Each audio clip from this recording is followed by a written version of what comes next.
We do know that we have 2 dune breaches on either side of Washington Oaks Park already. The Flagler Beach Pier has received a significant amount of damage and continues to be pounded. That's Flagler County Emergency Management Director Jonathan Lord on some of the damage caused by Hurricane Ian. Large chunks of the Flagler Beach Pier have fallen into the Atlantic. Flagler Beach Police Chief Matt Downey. It's pretty devastating. We were going to replace the current pier with a new one. Sometime next year we were going to take it down, but I think Ian had better thoughts and took it back. So the good news is there was nobody out there. We're asking people, please do not come over to the beach and take pictures of it now. There's plenty of time to take pictures of the damage way after the storm has passed and everybody's clear. As of right now, there's no death. Things like piers, although they're really special to people, what's a human life worth? And I'm glad we haven't lost anybody as of right now. Jonathan Lord talks about rescue efforts in Flagler County. People with some housing damage were trapped or flooding damage where they were trapped at home. Some in areas that weren't necessarily evacuated, but they were flood prone, so people got stuck there, so we took care of those. And then we've also had a handful of rescues in areas where we told people to evacuate, and we had to unfortunately go ahead and help them after the fact. Palm Coast City Manager Denise Bevan says they'll begin assessing damage when it's safe to do so. She issued this directive as people wake up this morning. Still thinking what's best for their household and working through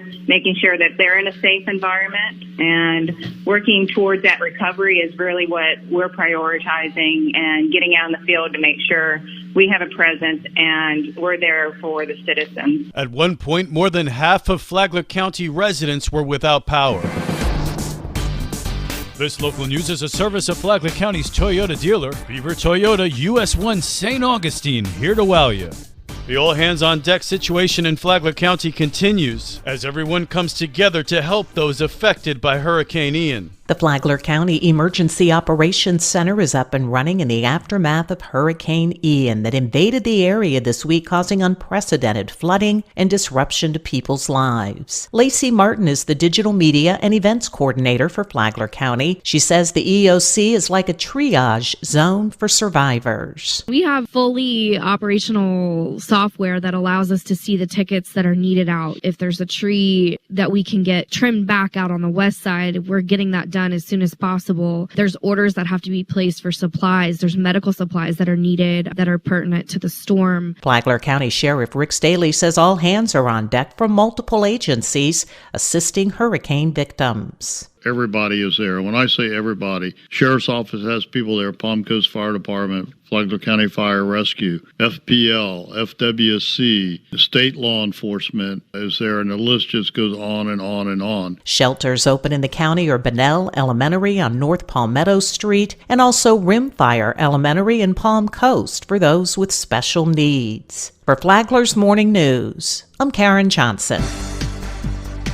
Personnel at the Whitney Labs Sea Turtle Hospital and Marineland Dolphin Adventure are now evaluating the impacts from the storm. Manager Kat Eastman says they evacuated the hospital on Wednesday. We had 4 patients. They are off the barrier island and actually staying with our veterinarian in her home. As for the nests out on the beach, well, first off, everyone should listen to the local officials and stay off the beaches. But as weather passes and folks go out and start looking around as we all get curious and do. If you see any nests with eggs exposed, leave them because the officials will be out to check them. All of the turtle patrols will be out. Marineland's Felicia Cook says they left the dolphins in their natural habitat. Palm Coast is very gracious to allow us to use the city pool there if needed, but typically that's not unless it's like a Cat 3.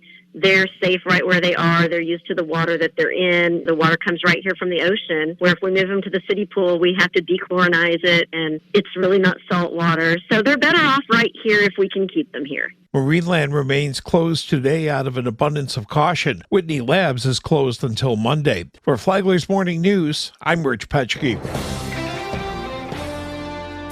Put the baby down! Put the kid down!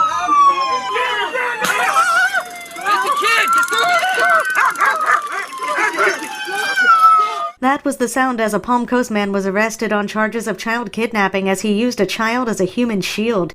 Deputies handcuffed 27-year-old Brandon Lohner Tuesday night. They say he abducted a 1-year-old child while armed with a handgun. Deputies say he sped off with the child on his lap and drove recklessly through medians on Belterre Parkway. After what deputies described as several more dangerous maneuvers on the roadway, Lohner tried to flee on foot and used the toddler as a human shield. After a standoff, deputies used a stun gun on Lohner and were able to rescue the child. Lohner again tried to flee but was caught. He was hospitalized with injuries and will be charged with kidnapping, using a minor as a shield, resisting with violence, child neglect, fleeing and eluding, and reckless driving. From the WNZF Newsroom, I'm Amy Cherry. And now you're up to date on Flagler's Morning News. I'm Rich Carroll.